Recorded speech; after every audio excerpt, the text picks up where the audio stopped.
Alright, here we are with Warriors of the Eternal Sun, a guide on how to speedrun this. I'm Gren of the Resident Gamers, and we're going to talk about Warriors of the Eternal Sun. I'm going to skip this intro screen. You'll notice that it says Dungeons and Dragons Warriors of the Eternal Sun.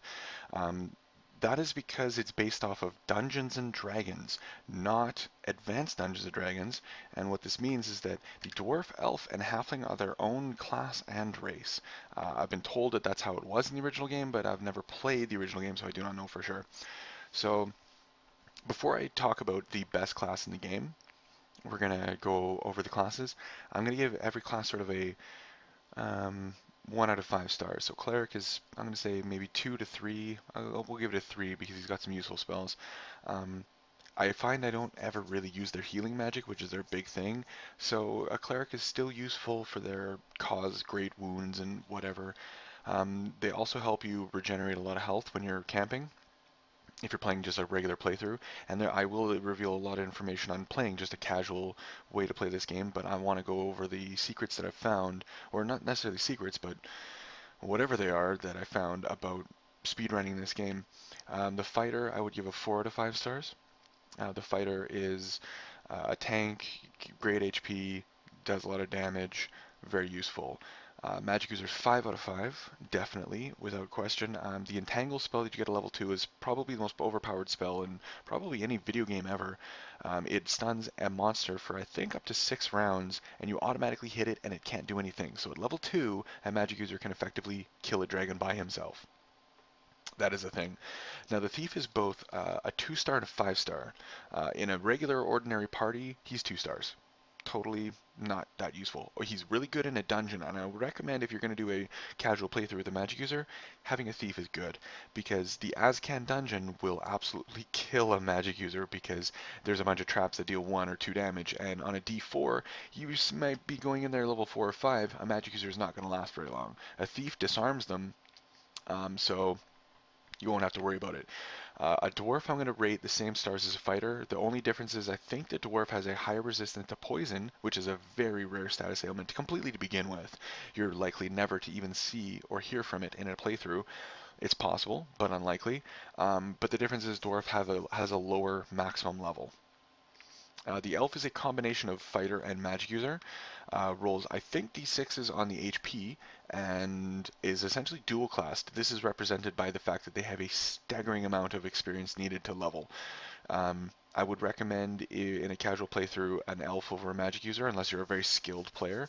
Or know at least the ins and outs of this game. Magic users again are still really good, and elves are really good as well. 5 stars for sure. Now, halflings are 1 star. They are the class I would only ever recommend if, after more experimentation, it comes to light that the items you can buy before the fire dungeon, which are the best that you can possibly get, are based off of maximum level, in which case halflings cap at level 8 and have a very low experience needed to level. They have slightly better armor than thieves and can use spears versus thieves using swords, which I guess somehow, despite the fact that they roll the same dice that according to, and I do have the physical walkthrough guide, they both roll d6 as swords just happen to do more damage. I don't know why that is. Now, the reason I say Thief is a 5 out of 5 stars is because they are um, very powerful in a group of 4. So what I'm going to do is demonstrate to you with an average class, an average sort of party setup. Now, one thing you'll note is the stats are actually fixed, and I don't know if it's drawing off of a database or a frame that the game, you pick new game, it decides the numbers. But if you save state and then load state, you'll notice that the stats are exactly the same. I stumbled on this when I was actually trying to make a party of all thieves and challenge the game, which is how I stumbled on the speedrunning technique. But we'll go on over that in a bit. That he happened to get 18 strength, 18 dexterity, but every other stat was exactly the same as a previous thief I had. It took me about 45 minutes to roll through. Um, so the mathematical odds of having exactly the same setup of stats is so stupidly low that there's no other way than it being fixed. And again, with the whole save state, load state, you'll notice that they are literally the exact same. So I think they're fixed drawing off of a database because there could very well be a couple hundred of these, and I don't think a Sega Genesis can load a couple hundred randomly generated numbers within a frame or two. blast processing, maybe, maybe not. Now the stats, the only important one is strength, and I got an 18 in strength, so we're gonna name this fighter and move along. Um, the other stats that matter are dexterity and constitution. Dexterity and constitution I would recommend for a magic user, but is not in any way necessary. Strength of 18 is necessary. So we're just going to keep rolling through here. The other stats like wisdom, intelligence, and charisma affect almost nothing, it seems, because I've had a magic user with 10 intelligence cast all the best spells in the game. So I don't think the intelligence, of course in the actual game it does, but for this game it just doesn't seem to do anything, and I don't know why. So that's going to be that. The only class I would recommend not bothering with a strength of 18 is a magic user. As far as I know, strength does affect ranged attacks.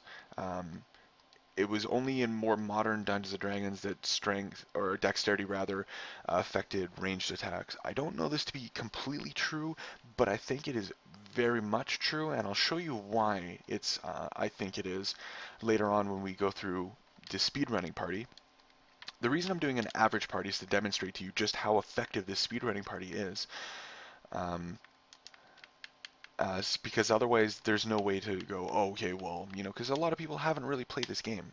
So you might not know. I'm going to roll an elf instead of a magic user just to sort of give you an all-fighting party so that I can really truly show just how powerful they are. Oh, I skipped an 18 strength there. My bad. So you can sit here and roll off the chart, and I know that there are ones that are 18 strength and 18 in any other stat. So if you really want to sit here and do it, if you're doing an average playthrough, go for it. All the power to you. The more that we dissect this game, the more this game is going to be out in the open and figured out. As far as I know, talking to this guy is not a trigger. I'm going to do it just in case. My recommendation, even through a casual play of this game, never, ever, never, never, never, never, never talk to the Duke. Never. Just never do it. Just don't. There's no point. He'll only screw you over. So even in a speed run, you want to sling on every single character. With this party, there's no way you could effectively beat the game using only slings. It's just not happening. This is a very powerful party. If you're doing a casual playthrough, I would recommend this party. You will absolutely have no problems with this game. There are secrets in the town. I'm not going to go bother with them because they're not necessary for a speed run. It's just you do not need to equip armor. That's something that you might not know. You don't have to equip a shield either. As long as they're in your inventory, they're being used, and you can tell this by wearing and how it says wearing. If they're not wearing it, it says they're carrying it. That means that it's not going to affect their armor class, and that is the difference between wearing and carrying. They will always default to the best armor and shield that they have in their inventory. So if you have +1 leather and then regular leather armor, it'll always automatically wear the +1 leather. So you never have to worry about equipping armor. It's just the 2 action bars. Now, A is the first slot and B is the second. C cycling through your guys like I'm doing right now. You see the green arrow? Now you'll notice that I targeted those guys and they didn't attack me. That's because I was the one initiating the battle. So when you spam any of the buttons, see now they're chasing me, you can actually see encounters before they even get to you, which is good for skipping them in overworld battles. So you only lose a couple seconds versus having to fight them for, what could be 30, 40 seconds, depending on the battle and depending on your party. So you spamming the B button, in this case, the sling, lets me, or even the sword, doesn't matter which, will let you effectively skip or bypass a lot of them. Now, what I'm doing here is demonstrating to you the dungeon combat. There's only one that I know scripted battle in the game. Now I got hit there, but what you can actually do is game him so that you can hop back before they even get to attack. That's something that it will take time for you to practice, the exact turn sort of sequence. It's a technique you'll learn and you'll have to learn in order to effectively speedrun this game that I have. because you can essentially do the entire game without ever getting hit, except for possibly in the single scripted fight that I think you have to fight. And the reason that is because in casual playthroughs, I would do sort of everything you had to do, or there was to do. But I was watching the task, and he's or she, whoever it is, doesn't do that. And I didn't know that that was even possible, where exactly which triggers are which. So we're just gonna see, I jump back and they move forward immediately. They would have attacked on that frame, but they didn't because I wasn't there to attack. Um, Now, the whole reason I'm demonstrating this is to show just how effective the ultimate party in this game to speedrun, and for that matter, the ultimate party in this game is.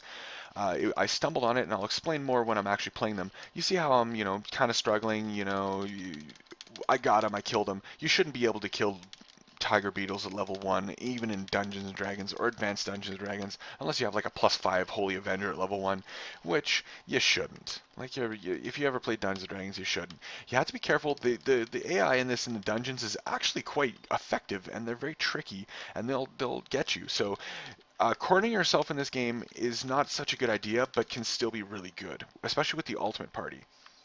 You're gonna run into a lot less troubles. So I got rid of most of them or all of them. It took me a while. I had to run back. He, when you're facing an enemy at the side when they attack you, like it was, they'll hit the side. So I have two stuck guys. Stuck is not a big deal. I was just kind of gaming it there to, show you that it doesn't matter if you get hit. He didn't even do damage, but he stuck your guys. So I'm just quickly running through just to show you. Oh, I went the wrong way. Just to show you that this is a very good party. I would recommend this party in an average playthrough. You will beat this game with very little troubles because you have a magic user, you have a cleric, you can heal, you can deal with a lot of the things. You'll notice I was trying to attack and they wouldn't come out. The AI is, again, actually quite smart. So he's dead, and he's dead, and he's dead, and he's dead. Well, good, because I didn't actually want to have to reset. So now I'm going to show you what the ultimate party in this game is. And the only party that I can see viably being run in a speedrun of this game. I haven't tested whether or not having an 18 strength matters with these guys, but I'm going to get it anyway while I explain. For whatever reason, there's a lot of mechanics in this game that don't work the way they should in the regular Dungeons and Dragons game, including Advanced Dungeons and Dragons. For example, the Entangle spell, as I was mentioning at level 2, it can entangle a dragon, so a magic user can one-shot a dragon at the beginning of the game, which is absolutely pants on head retarded. But thieves have a certain trick to them that I discovered um, inadvertently a long time ago, but never actually did anything with it because I found this trick out when I was a kid. My friend had a Sega Genesis. Oh, I skipped an 18. I hate doing that. My friend had a Sega Genesis, and his Sega Genesis would erase any save file of any game you had on there, so you always had to leave it on. I always wanted to beat this game, but every time you turn it off, of course, there you go, no more save file. I was playing through, and I like thieves. Even though a lot of people would say they're a bad class, ends up they're the best class in the game.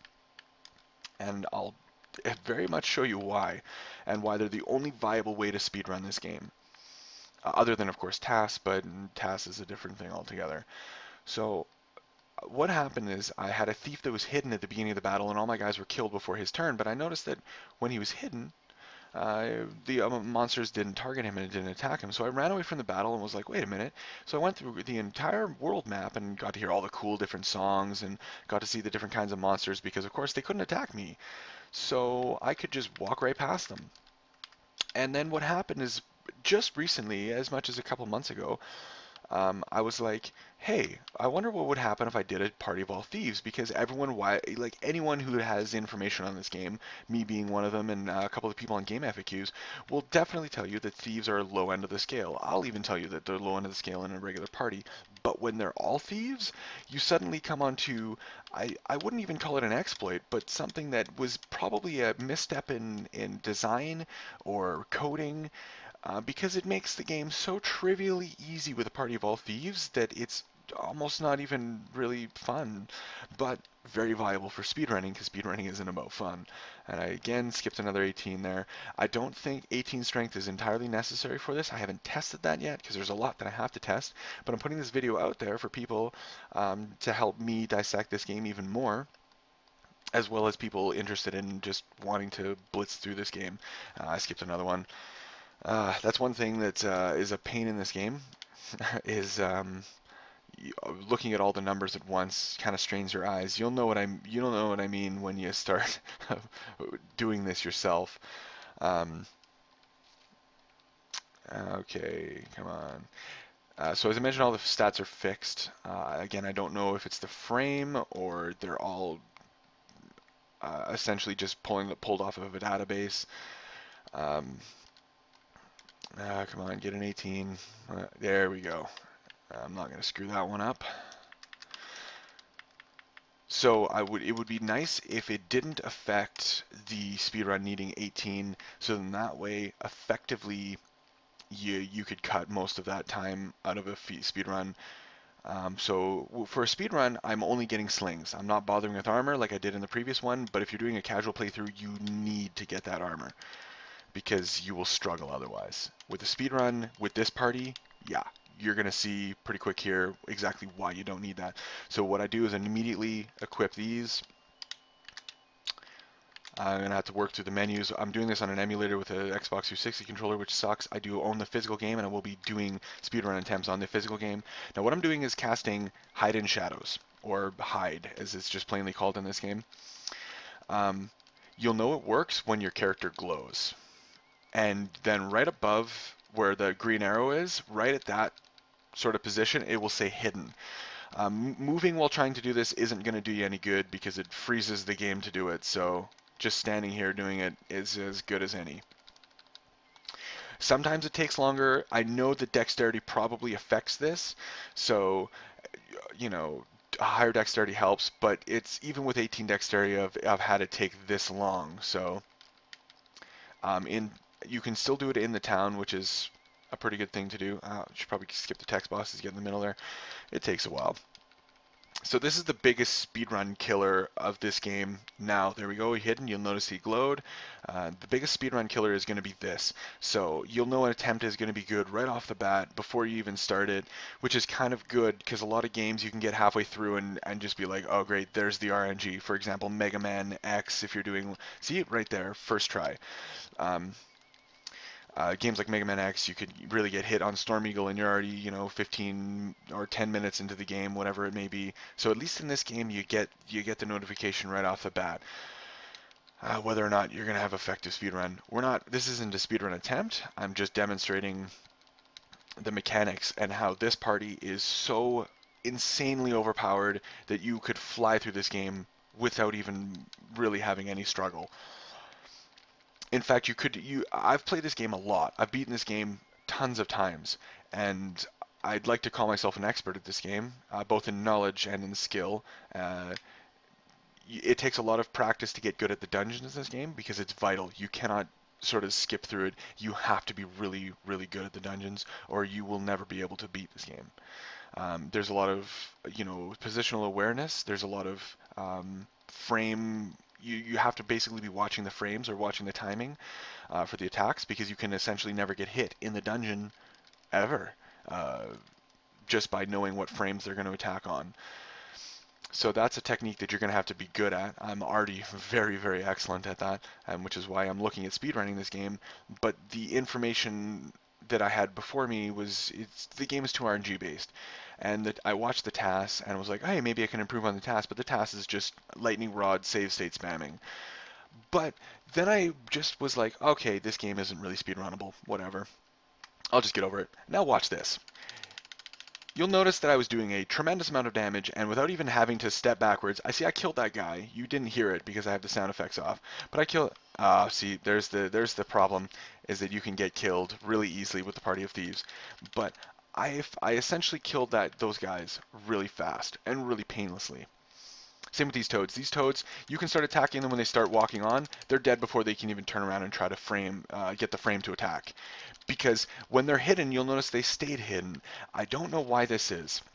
My assumption is in the game looks at it and goes, oh, they're hidden? Okay, well, no point in unhiding them. I've never tested to see if um, the thieves in a regular party with fighters and magic users become unhidden when they attack in a dungeon. And this is only in the dungeon. In the overworld map, you essentially do become unhidden the second you attack, but you get that sort of crit that I'm getting. And it's not actually a critical hit. It's just doing a tremendous amount. Like you notice, I hit with almost every single one of them. This is the only effectively viable party to speedrun with. I let my guy die by accident. I'm not paying attention because I'm talking the whole time. I gained a level there. You'll know because someone said yeah when you're listening to the sound effects yourself. Levels don't matter. You can actually very viably with this party beat the game at level 1 with slings, which is essential to a speed run. You don't need to go back to town ever except for a couple times for storyline triggers.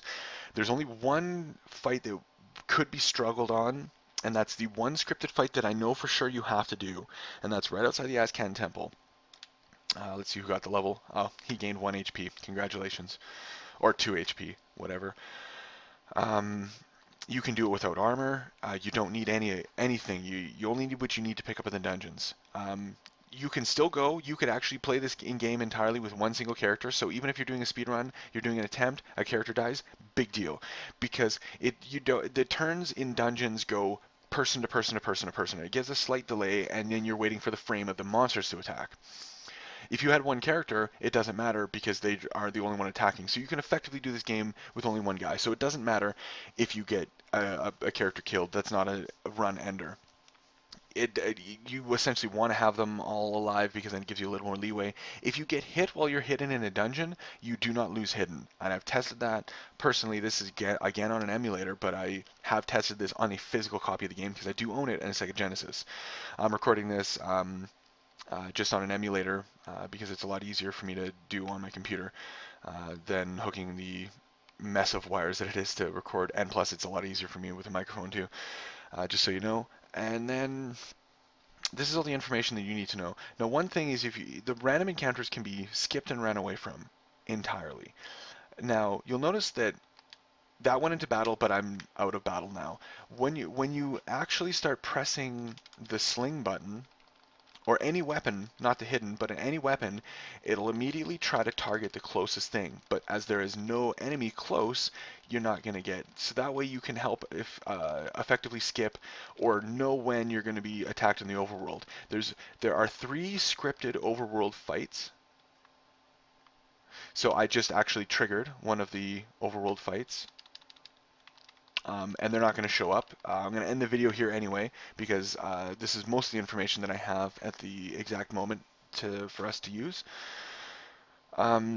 This is one of the scripted fights. It's the Beastmen. They come out of the woods, so I don't think this fight would ever be... Let's see if I can even escape. No, you did not escape. You have to be far enough away. But the other scripted fight is in the swamp, and as far as the TAS is concerned, he doesn't, or she doesn't even go into the swamp. So I guess that door is the trigger. In which case you can skip the lizard man fight that gives you the world map, which I suppose is not even entirely necessary for this game.